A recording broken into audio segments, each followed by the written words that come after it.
Welcome to Modern Wisdom with Dawn Ricci. I'm Dawn Ricci, a spiritual mentor, healer, psychic, and medium. My podcast is all about empowering you with spiritual insights on health, wellness, relationships, and careers. Join me and my guests as we navigate life's twists and turns, sharing wisdom and expanding knowledge together. Hit subscribe now to stay updated and never miss an episode.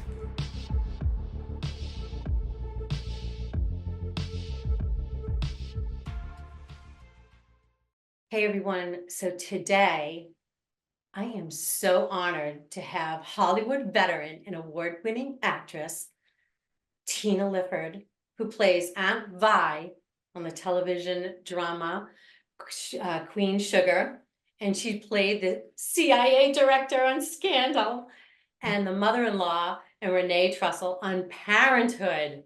Oh my God, Scandal was my favorite. Forget it. Tina is also the author of the little book of Big Lies, and she's the creator and architect of the Inner Fitness Project. And we're going to be talking about all these things. So Tina's wisdom was learned the hard way, as a lot of us are. She is here today to share her experience as both the Hollywood actress and how she developed the network of the Inner Fitness Project. So I'm grateful that Tina will share her hard-won insights with us. Tina, hello, and Hey, thank you. Thank you so much for being here. I'm what? gonna dive, I'm gonna dive right in because we're gonna talk about your book, The Little Big Lies, The Little Book of Big Lies. I listened to the book, and it was truly something like, obviously it's all about life skills, and all of us need that, every single one of us. And it moved me to think about times in my life a little bit more again. So like I said to you before, healed until you're triggered again. And so I was like, wow, you said some things in there that I think that I have to journal tonight. So Mhm, I thank you for that. Thank you mhm. for healing me once more. Fantastic, So fantastic.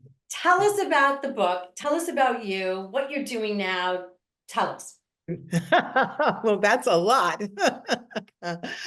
Dawn, thank you for having me. I always enjoy being in a conversation about navigating this tricky thing called life.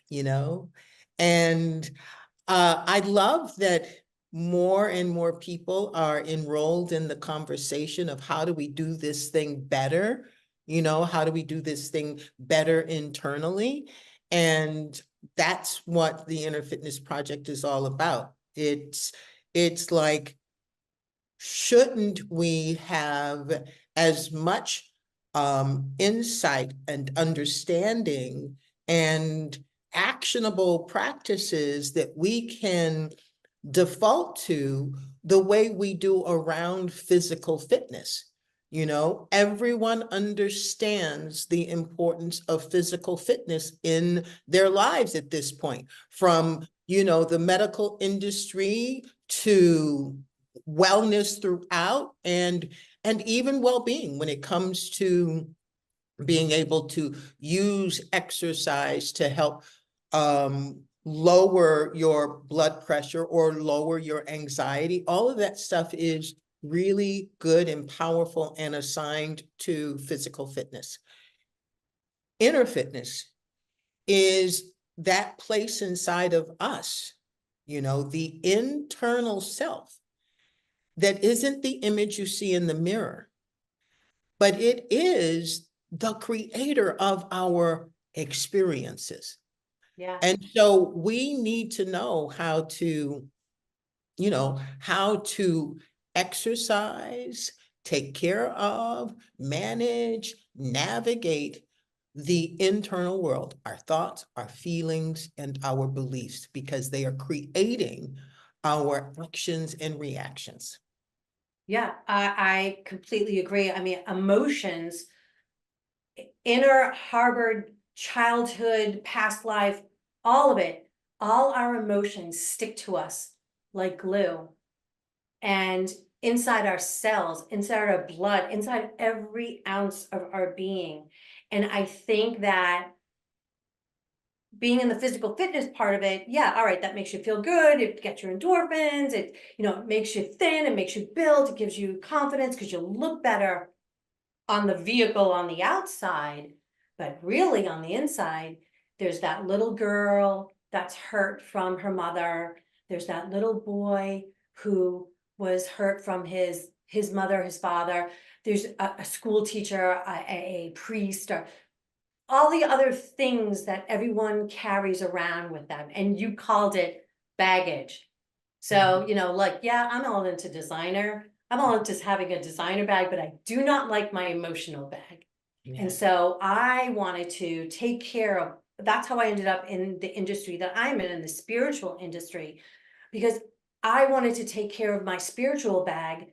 And then I wanted to even just make a few people happy, one person a day, give some kindness or do something to change someone's life. And that's the goal. That's the goal of my life right now, Yeah. is to do that. And that's why I was so attracted, obviously, to you and to everything you do. But your second, like your thing that you're doing now with the fitness project, the inner fitness project, because that is super important. Yeah. People don't think of it in that way.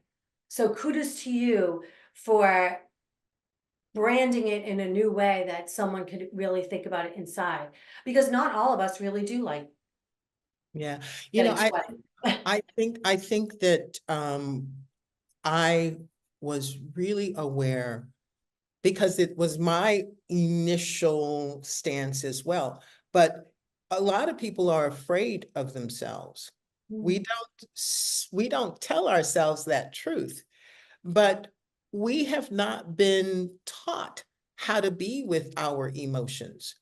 And we assume that our emotions are fixed, that if we feel this way right this moment, we feel this way all the time. We are stuck with these feelings. Yeah, And part of what inner fitness and self-investigation gives us is we begin to reassess how we think about ourselves, reassess the assumptions that we have drawn about ourselves and life. It gives us time with the interior self that allows us to go, oh, maybe that's a habit and not who I am. And being able to make a distinction between a habit and who I am, or some way in which I have become conditioned versus who I am. As long as the two exist, now the who I am has permission and room to challenge the habit and the conditioning. And yeah, we haven't been taught that we have that permission, that power, and that responsibility. yeah, yeah. It's something just occurred to me too, is that it's very generational. Like I know, like my parents, like you talked about letting it go. That was part when I read the book, I was when she said, just let that go. Oh, I'm a queen of like, just let that go. Like, don't mind it. Like, let it go. It's not going to bother me. I'm just going to let it go. Well, I shouldn't be like that, right? We all should like address that if it's something really that bothers you. I really feel that generationally, we've been taught how to act from our parents because that's how they were taught. And I think that kids nowadays or young adults nowadays, they really show their feelings a heck of a lot than my generation. Mhm, mhm. Yeah, and I think that what we're really talking about here is evolution, Yeah, right? yeah, Because when you say it's generational, it can be that, and it is that quite often, and it's evolutional, it's what we human beings had to do initially to survive as a species. So, evolutionarily, we have the same nervous system that was being built 500 million years ago. So, the nervous system that lives in reptiles, reptilian brain, that nervous system that built itself, that strengthened itself, that began to understand how to survive in the world long before humans, were birthed, right? Were evolved long Yeah. before humans evolved. So we have a very astute and deeply ingrained survival mechanism. And that mechanism is very danger adverse.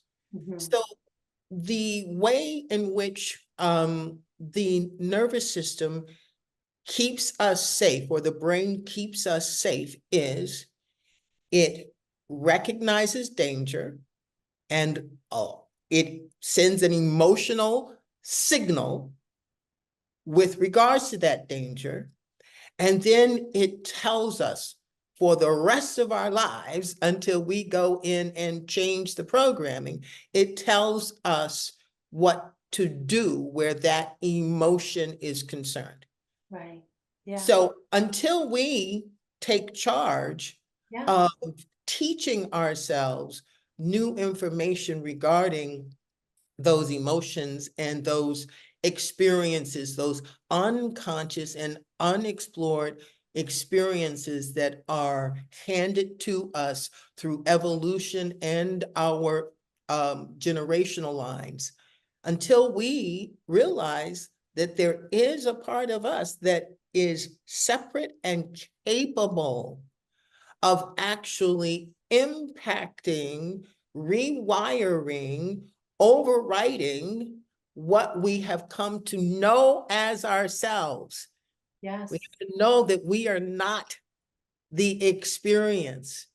There is something bigger than the experience, and we are that something that's bigger, and that we can make a difference, where the experience is concerned.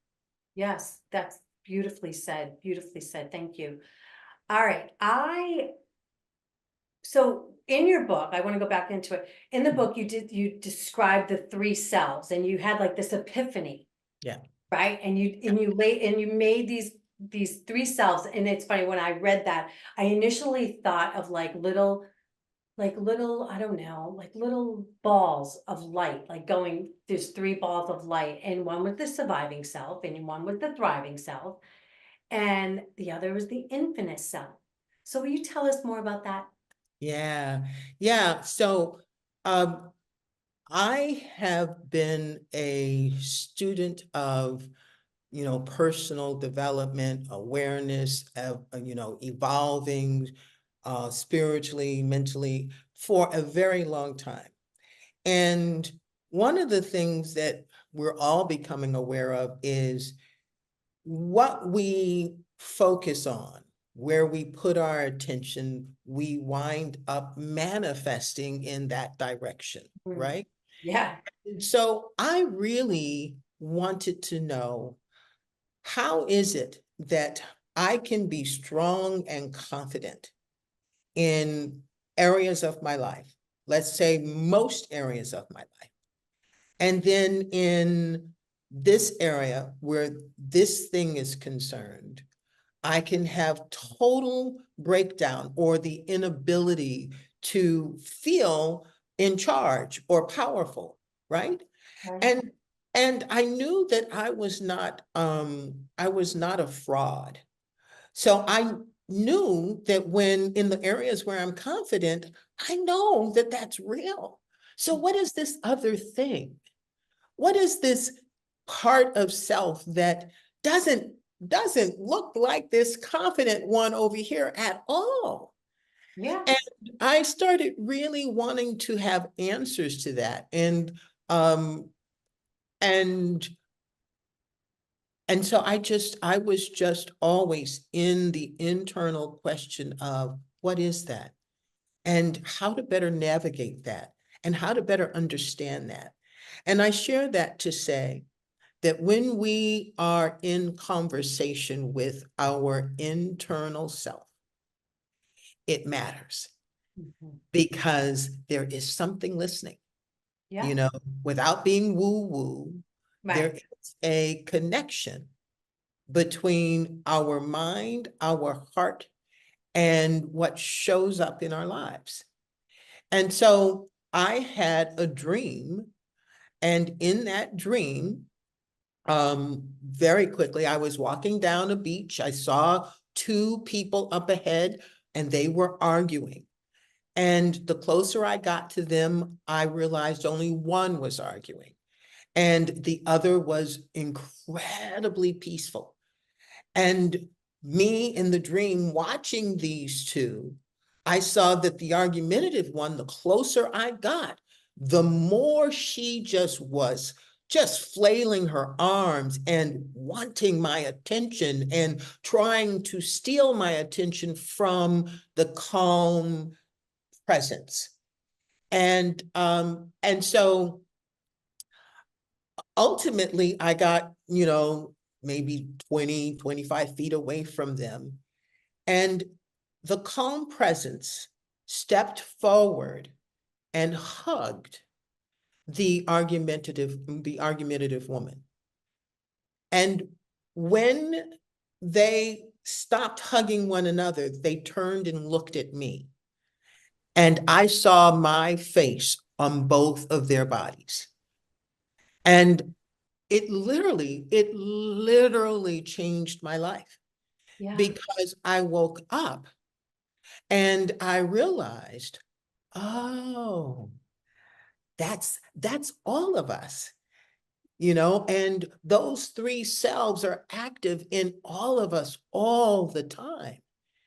And what would happen if we began to have a framework through which we could see ourselves in action, see our behaviors, and be informed about which self was driving our car.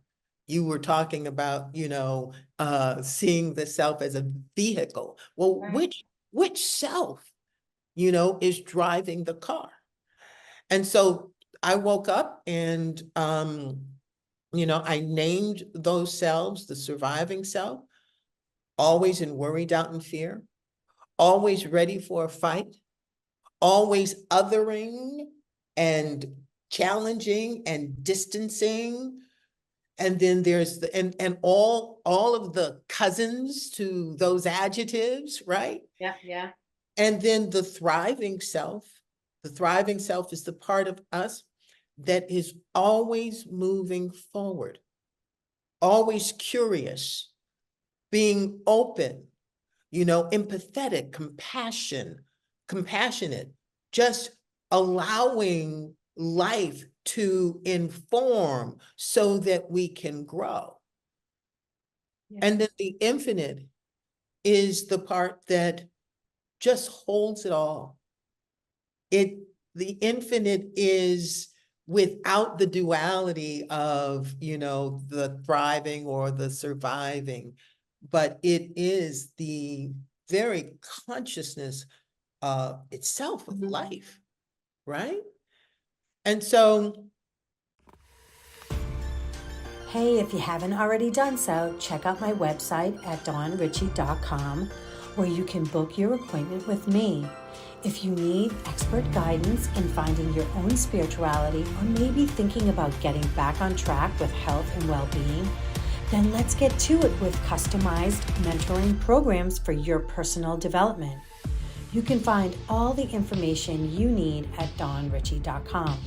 Now let's get back to the show. there is something to the triune nature that lives inside of us. And for us to be aware that when we are showing up with a certain energy, Yeah. we can check inside and just ask ourselves the question, am I feeling like I'm in survival mode in some way? Absolutely. Because if you have to ask yourself the question, because that's how you heal. If you don't know what's going on in your inside, that's how you listen to yourself. It's your own intuition, you Yeah. know, in simple form. Every day, everyone should listen to that voice in their head, because that's their, that's their sign, that's their panic sign, or that's their go ahead sign. You have to listen to your intuition, your higher self. And in my opinion, with how your dream went, first of all, I don't believe that your dream came into fruition maybe long ago, but the timing was right for you to place it within this realm and use it in this part of your book, because that's how you explain, that's how you explain how people divide themselves up and their behaviors up and how they act and react. Like Mhm. every day we get up, we go, we're in survival mode. Some days are worse than others. You get on the bus, you go to work, you travel to the city, you got home, you make dinner, you get the kids, you're in survival mode. And so that's not a really great place to be, but that's all you have right now. So if you really look and say, oh my gosh, is there something else? Everybody wants to know, is there something else that I can do to make myself better? Then that's the thriving person that's coming through. Okay, let's do this. Let's try that. Oh, no, I don't have the money. Oh, well, let's just try it. Maybe I could do with a little bit. So you have all this conversation going around in your head. And the infinite self is the self that's going to be there for the last 1,000 years and the next 1,000 years. It's your soul. That's your infinite self. And I loved it. I love the fact that you put that together.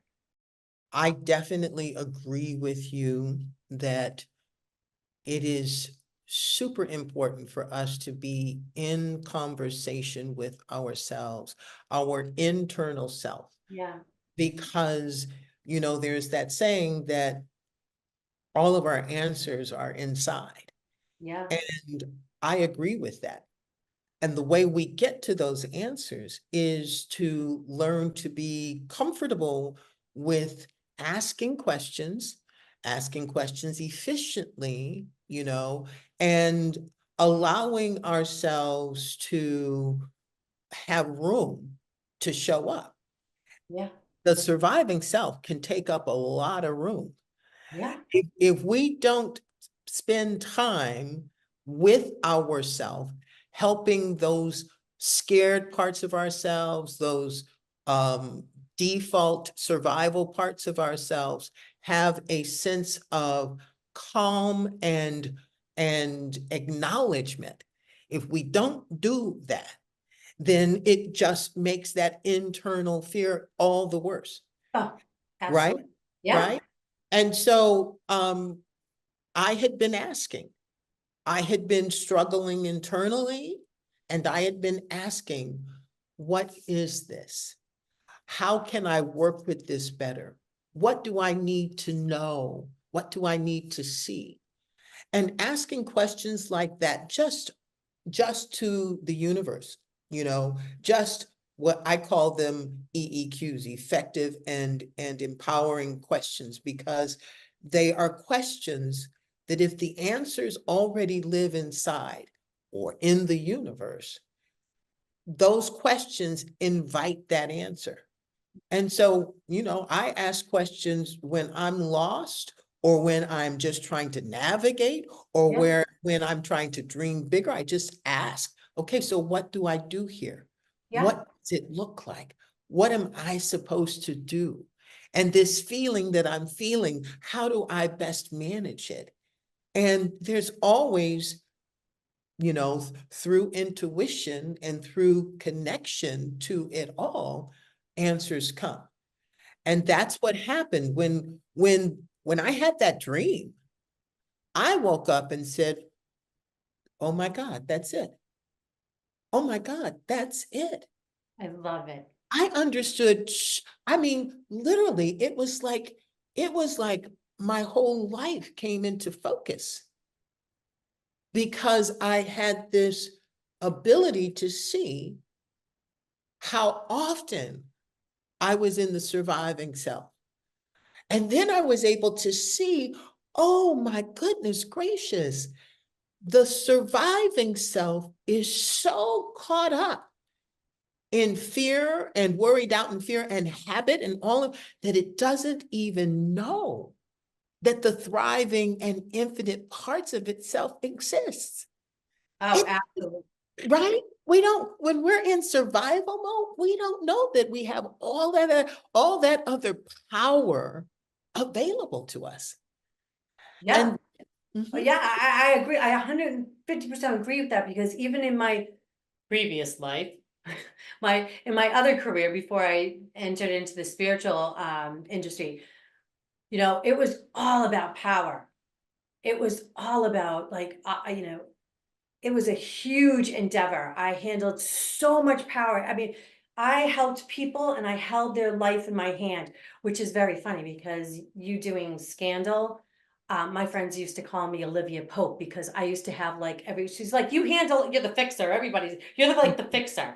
Because I used to be an investigator. So I used to help women with their cheating spouses. And so, yeah, like, yeah, I'm like the fixer, but I held everyone's life in their hand, all the facts. And so it was so hard to do that for everybody else that I actually ended up losing myself. yeah, yeah, yeah. It was, and so by the time by the time you come out of that, right? By the time you like throw yourself out of that, is really almost like you save yourself and say, there's got to be a different way. There's more to life than the, and I know it's easy to say, but it's more to life than money. There's more to life than, having things.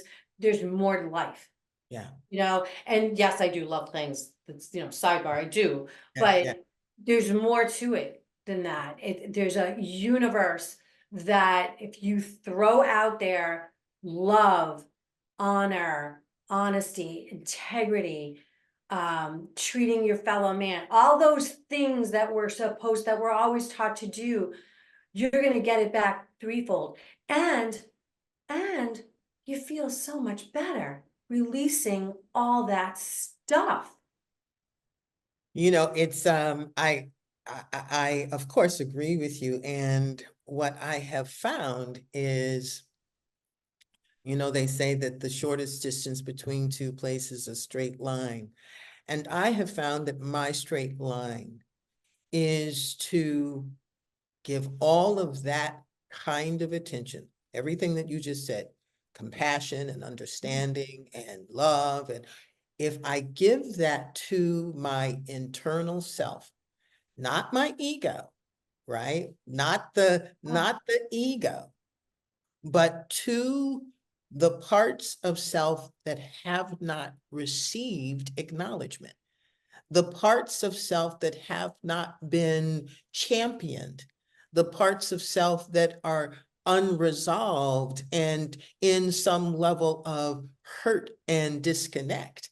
Yeah, If we give ourselves that kind of acknowledgement, then it helps us to begin to heal, rewire, resolve, so that more of the thriving self and infinite self can naturally emerge in our lives. yeah, And who we are, we take everywhere we go. yeah, So if we give that time and consideration to self, what's going to happen is that we are going to be more of what we need and the world can benefit from when we go out into it. yeah. I Yeah. mean, I smile more now. I mean, so like say, we smile more now than I've ever done before. I don't know about you, but like being in this in this state of being, you really are, you become very grateful, and you become very honest, just very humble of, where we are. And I love to show people how to be that. Open their little, open their hearts a little bit more so they can be in the same way. I love that. So What may I share I would love to. share a little technique that really does help people connect with themselves more. But to share it, I actually would like to use you as an example, because you have modeled something a few times that everyone does. And just paying attention to this one little thing can help one be in a more aware and loving relationship with self. So may I use you? Of course you may. Okay, great. So it is very common for us when we're talking about ourselves to talk in the third person. We'll say things like, well, you know how it is, or how people are when you've worked in corporate America all this time and you've wind up disconnected from yourself and you don't know what that is, or why it is, but you know something's wrong. If we simply always use I language, the moment we say, well, you know how I feel that this corporate America thing, it has just left me not knowing who I am. The more we use I, the more we are in conversation with ourselves, the more our truth is going to come out of our own mouths. The more our truth comes out of our own mouths, the more we're going to hear where we are. And just that little adjustment, going from the third person you, or you know how it is, to owning what is true for us, sends a message to the deepest part of ourselves that we are listening to ourselves, that we hear ourselves, that we are identifying and calling out where we are and how we feel. It's powerful. It is powerful. Wow. You take the reader on a visual journey using particular techniques. That's what I thought you were going to say. Using particular techniques, and it's like the visual stop sign, and you sit in the observer's chair. Will you share that with us? Absolutely, absolutely. So the observer's chair is a powerful tool. And before I share how you use it, everything with inner fitness, through the lens of the Inner Fitness Project, is about creating a better relationship with yourself. And we capitalize that self so that we get into the habit of recognizing and acknowledging that we are more than just that image in the mirror, and knowing that we are more. If we get curious about the more that we are, then we're going to be in a better relationship with who we are. And the observer's chair supports understanding and seeing who we are by literally, it's like, using your life like it's a movie. You go into a theater to watch a movie, you sit in those plush little, theater chairs, and then you watch the movie that unfolds, in front of your eyes. And one of the best things about a movie that you are engaged in is you get to see when that person knocks at the door, your heart goes, because you know who it is. But the character, in the room, who has to answer the door, doesn't know who's knocking, right? Right. But you have the objectivity to Right. see who's knocking. You have the objectivity to see how these two people meeting up right here in this moment connects to other things that neither one of them is necessarily aware of.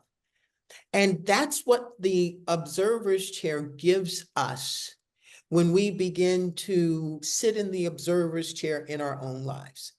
So, I'm an actress, and on every set, there are director's chairs for the director and for the cast and for crew. And so just imagine yourself sitting in a little director's chair or whatever chair is comfortable for you, sitting just above your life and then watching your life unfold. And that objectivity allows you begin to see, oh, well, there's a little surviving self happening there, what was that little snarky thing that you said? And oh, that's interesting, because that's the same thing you did, yesterday, or the same thing that you did, 5 years ago. Oh my God, that's the same thing that happened when you and little Billy were playing, and you were like 5 or 7 years old. Now you have objectivity. Yeah. You can see without judgment the patterns, the judgments, the default assumptions, the habits, just all of you is more visible. Yeah. I just loved that, because even with like my clients too, we take them on a visual journey of empowerment, where they are and then where they want to go, and where, what they feel they are, we take it in pieces. So that observer's chair is very important Yeah. to reflect upon, because then you're accountable for what has gone on in the past and the patterns that you bring into the future and the patterns that you're living now. Like, I know that, I've witnessed just in, with clients or whatever, they will do the same things over and over. Like, say, for instance, they'll have the same relationships, the same type of relationships, the same type of guy, making the same mistake, and it's just the same. And so we always peel it back to say, okay, well, what is it about that personality, that type of personality, that you keep going after that particular, why are you allowing that to happen? Or why are you choosing that thing? What is that thing that it keeps making you make that choice? And it always comes down to their confidence, a lack of confidence. Yeah, we have such a adversarial relationship with ourselves. It is so ingrained to self-judge, attack, blame, uh, and dishonor ourselves in so many subtle ways. And the work at the Inner Fitness Project is very much about sort of outing that behavior, because that behavior actually just supports and perpetuates the beliefs and habits of the surviving self. And so one of the things that I find important is for us to all sort of, in the effort of loving oneself, understand that we do what we do for very good reasons. Now, they might be the good reasons of the surviving self. And if we want to do things for better reasons, then we have to be operating from a self that has our best interests, a higher idea of our best interests. Yeah. And so instead of judging ourselves, I don't, in the little book of Big Lies, there's a statement that that I say that there is never a justifiable reason, not for any reason under any circumstance, for us to think poorly or speak harshly to ourselves ever again, not for any Yes. reasons, right? And so we do what we do because in some way it supported our survival at some point. Yeah. And we must now become more aware, using that observer's chair, Yeah. using those stop signs, and I'll share that with you, but using tools to help us see that there are ways that we have managed through life that don't necessarily serve our best interest.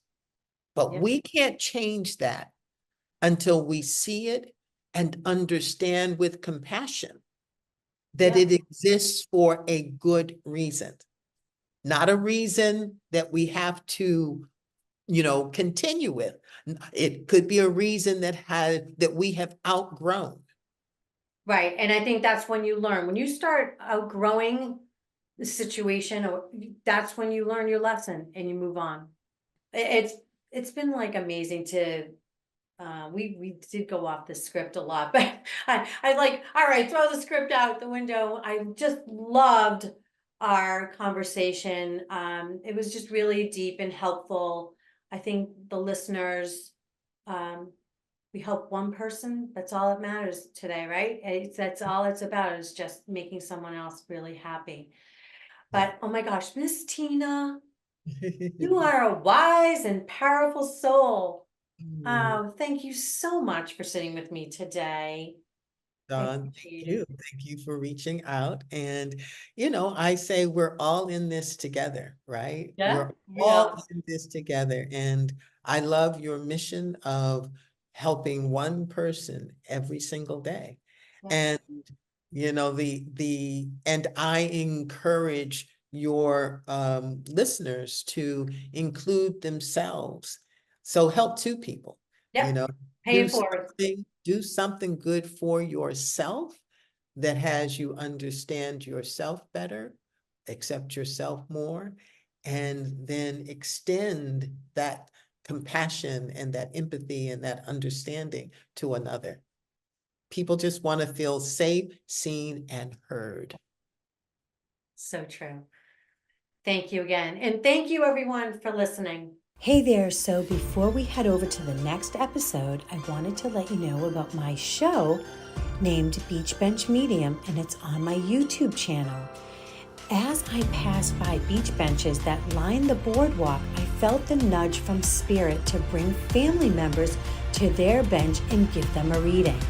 If you have a bench dedicated to someone you lost, then get in touch with me at hello@dawnricci.com. I would love for you to be on the show. Thanks for listening.